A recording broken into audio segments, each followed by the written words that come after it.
दोस्तों, मेरा नाम नीरज है। मैं मध्य प्रदेश का रहने वाला हूँ। मैं दिखने में स्मार्ट हूँ, कद काठी भी ठीक ठाक है। मैं मध्य प्रदेश में अपने भैया के साथ रहता हूँ। भैया एक इंजीनियर हैं, लेकिन अभी उनकी शादी नहीं हुई है। तो खाना बनाने के लिए हमने एक मेड भाभी रख ली थी, जो हमारे पड़ोस में ही रहती थी। वो भाभी महाराष्ट्र की थी।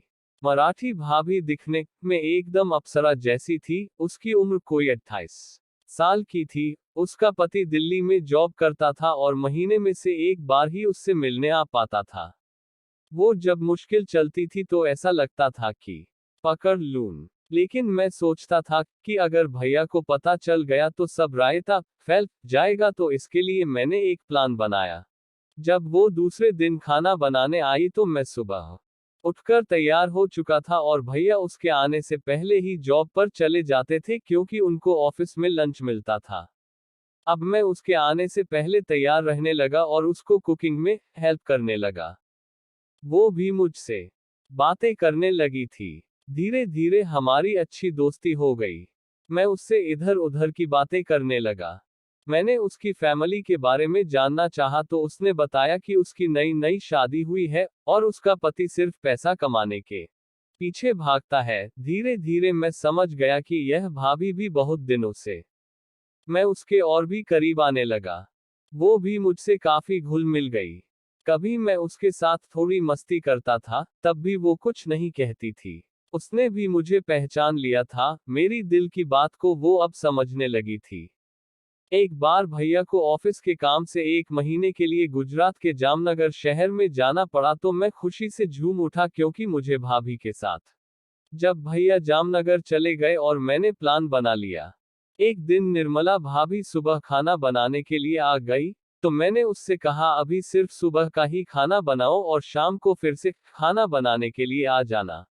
वो बोली ठीक है। इसके बाद रोज की तरह हमारी बातें शुरू हो गई और वो खाना बनाकर चली गई।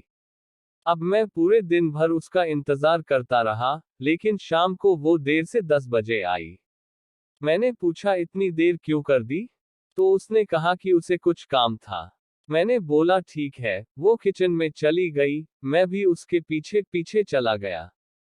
उससे बात होने लगी। उसने मुझसे पूछा कि तुम्हारी कोई गर्लफ्रेंड है? तो मैंने कहा हमारी ऐसी किस्मत कहाँ, और आप जैसी दोस्त होते हुए मुझे गर्लफ्रेंड की क्या जरूरत है?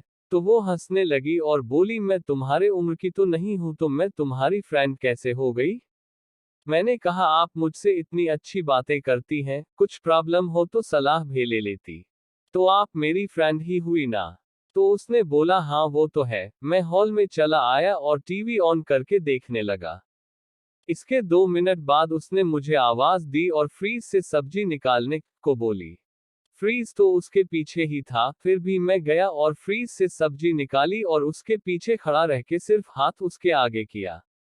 वो कुछ नहीं बोली और किचन की टेबल के नीचे का सामान लेने के लिए पीछे को सरक कर नीचे झुक गई। तो अब मैं फ्रीज और उसके बीच में फंस गया था। मैं पागल हो रहा था। उसने भी मुझे मुस्कान दी तो मेरी समझ में आ गया। अब मेरा कंट्रोल नहीं हो रहा था। मैं उसको बेडरूम में ले आया। उस दिन से बहुत बार इस तरह मैं कॉलबॉय बन गया।